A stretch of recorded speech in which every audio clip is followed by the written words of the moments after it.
so critical, whether you're a financial advisor or a consultant or any other kind of service professional. The best analogy I ever heard is it's like vitamin C in the body. You can take your vitamin C this morning, and by the end of the day, or certainly 24 hours from now, tomorrow morning, if you don't take your vitamin C again, the benefits of vitamin C have completely escaped your body. And it's the same thing with your message. If you don't have a way in your client experience to reinforce your value, your message, your philosophical view of the world, what you believe, you better believe that the client that's gonna escape them. You're gonna have to boost it. You're gonna have to keep boosting the vitamin C. When you think about your client experience, it needs to be repeatable, because when it's repeatable, it's memorable. You remember it, and the people you serve memorable, which makes it referable, which means people want to share that story. So when you're thinking about or analyzing what you're doing right now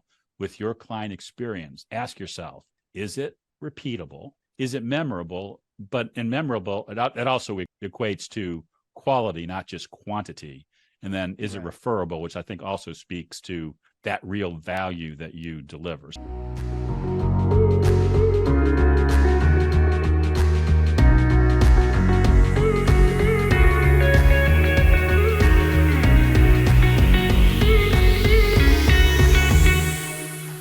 Welcome to the Truist Fan Blueprint. Rob Brown and Phil Calandra with you.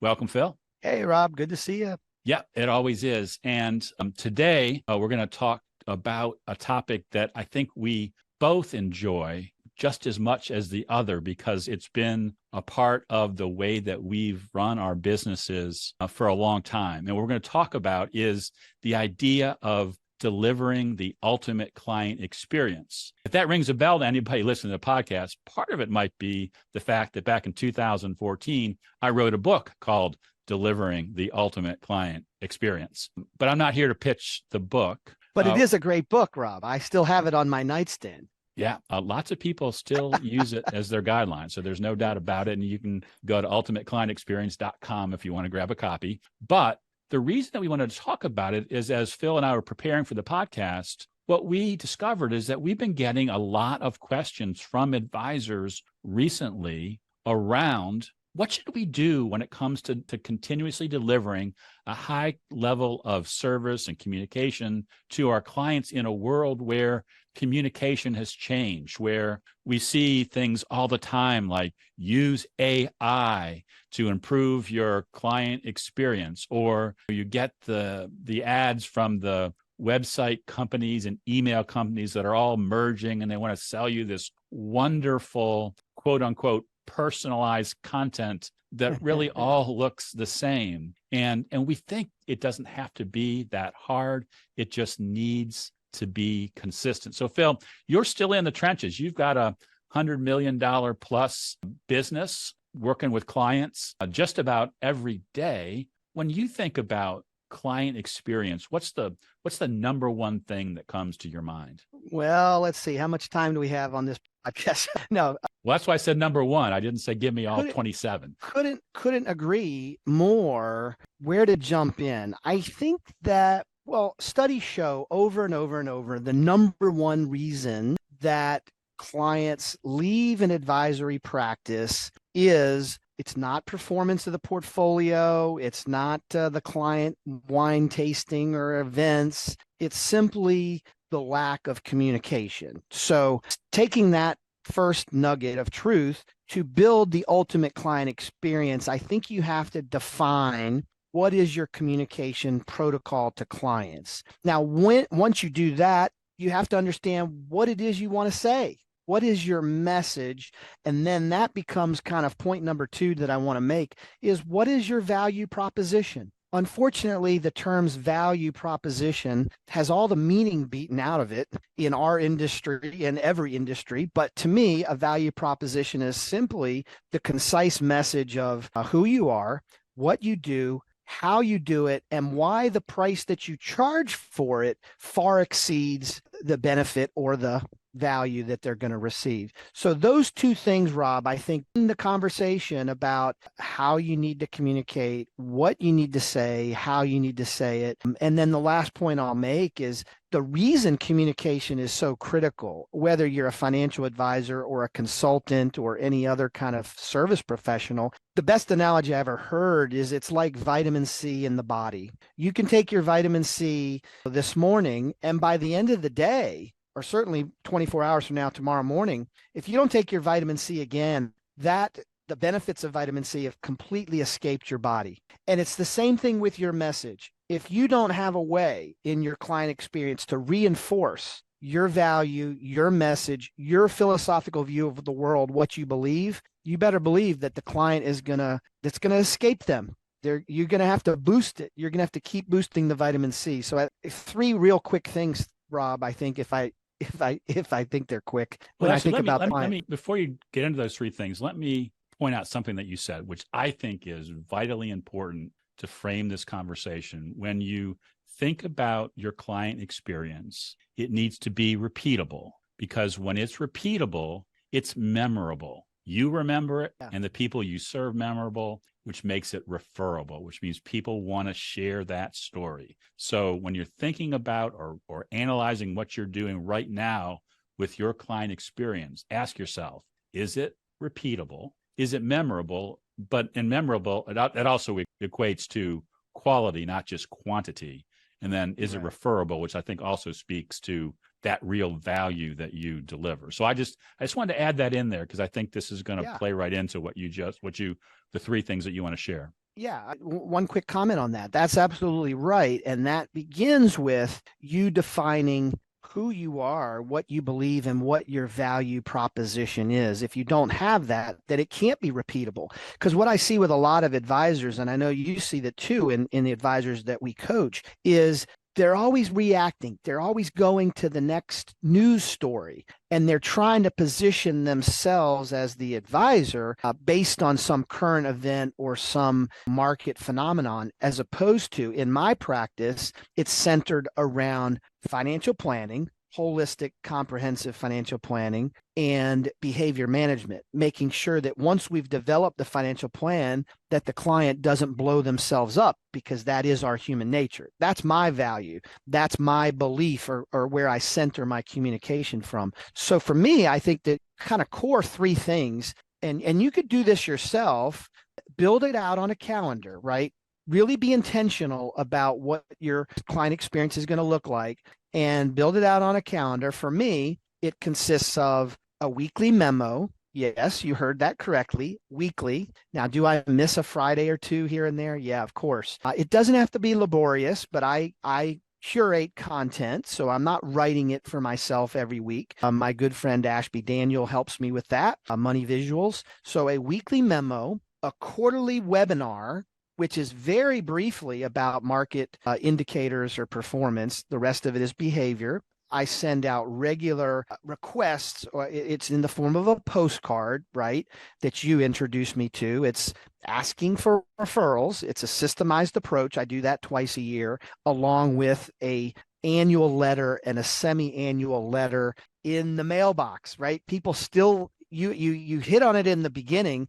The communication style has all changed. So you can use a lot of digital communications, but in my view, if you're not building your client experience around snail mail, put a stamp on it and put it in somebody's mailbox. That is recognizable, and that's referable. People like that. So those are kind of the two or three, maybe it was four things kind of centered around the communication protocol. Right. So, and I know that maybe sometimes in the execution, it is not as simple as you made it sound, but think about that. A weekly piece is delivered electronically to stay in touch with clients every week. A quarterly webinar was an opportunity for interaction, to see your face. And so, which goes beyond the client meetings and reviews and things that you hold, right. Using some snail mail to promote referrals and to give your twice a year state of the world piece. Just a good, simple message that's planned out. You deliver it consistently. And that's why you get so many referrals. I mean, your practice grows almost exclusively through introductions from clients and centers of influence. So it's an important thing to keep in mind. And that's what is really important, because I can't tell you how many times I talk to an advisor, maybe we're considering joining one of our programs or considering working with us as a coach, and they know I wrote the book, Delivering the Ultimate Client Experience. And they go, well, I don't need to worry about the client experience. We meet with our clients 4 times a year to do reviews. And I say, okay, that's great. Do you really? Do you really? And I say, do an audit. How many of your clients are you really meeting with 4 times a year? And how often are the folks on your staff who are setting those appointments getting pushed back saying, I don't need to meet with Rob this quarter, because they don't get value from those meetings, but it's rote and that seems easy and it doesn't involve an email or a postcard or a letter. And Phil, you didn't mention it, but there is a fourth or a fifth thing, depending on how you're counting what you just said. There is those client meetings that you have every year, but that's right. It's only a part of the communication. It's because I think those meetings are the things that oftentimes are like the vitamin C. They wear off, because as soon as they leave that meeting, they've done their review, they get into a situation where somebody throws some idea at them that they go, maybe I should have considered that.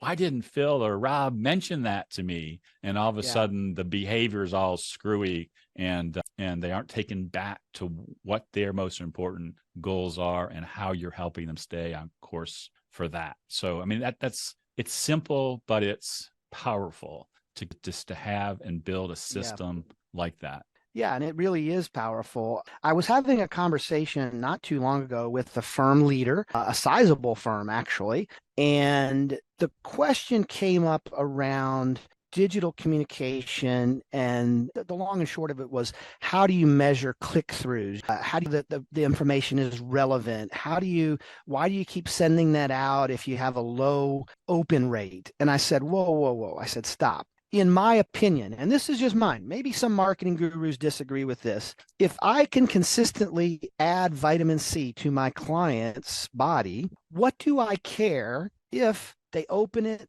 they click on it, they even read it? Because at the end of the day, my client, Rob, knows that I cared enough to be consistent, disciplined, completely thorough in my message. I'm not going from bird flu to COVID to Israeli war to bond yields. I'm very specific in my message. And whether they click on it, open it or not, I really don't care. I mean, I would feel better if they did read it and absorb the information. But the point being, the client knows that I cared enough to be consistent, and that puts them at ease. And there's going to be that day where they're watching CNBC when they're shaving in the morning and something triggers in their head, and that might be the day they read my material. Or they're going to go back and they're going to say, well, Phil sends me a memo every week, and he invites me to ad hoc annual or ad hoc review meetings. It's not time for my annual meeting.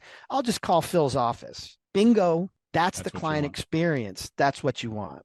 Right. You want to be the first call when that problem comes up or that idea flies into somebody's brain.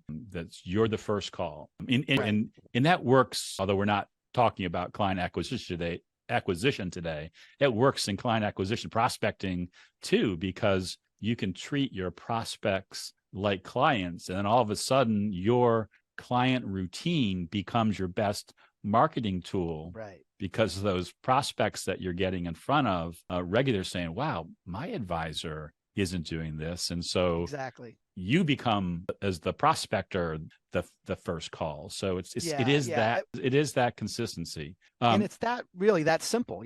Yeah. So we love to make sure in these podcasts that we give an action item that you can take away from the call. And I think the most important thing that we can recommend to our listeners today, Phil, is build your calendar. Decide what that routine is. What is that pattern that you're going to put in place to regularly get in front of your clients? And then once you decide on that pattern, then you can go about and say, this is how I am going to fulfill that pattern. Maybe you use a service like Ashby's Money Visuals to fill in part of your communication. Maybe you I have several of my clients who are using AI to take stories they have about their clients and turn those into snippets that they can send out every week to show their other clients examples of things that they're helping their clients with. So there are lots of ways to do it, but don't get caught up in the what you're going to deliver, but get caught up in or decide what is that pattern, that cadence going to be, and then decide how to fill that in. And I think Phil's example is a great one, but it may not be for everybody. I have clients who have a small number of very wealthy clients, and their communication cadence is a phone call every month. And there are different types of calls that they might do. Some might be touch base calls, some might be reviews, but their clients know that they're going to get a phone call every month. And so it can vary, but they've decided on the cadence first, and then they've decided how they're going to mix and match the different types of calls to really deliver that repeatable, memorable, referable experience. Yeah, and don't get hung up on the message. That's really the easy part. We mentioned money visuals, a horse's mouth. I'm a big Nick Murray fan. I just recently went to his behavioral investment conference in New York City. There are plenty of resources available. AI, you mentioned. Don't get hung up on the content. Like you said, start with the cadence, start with the methodology. If you need help, contact us. You have a wealth of experience in building content. I can help somebody as well, and just get to it, get at it.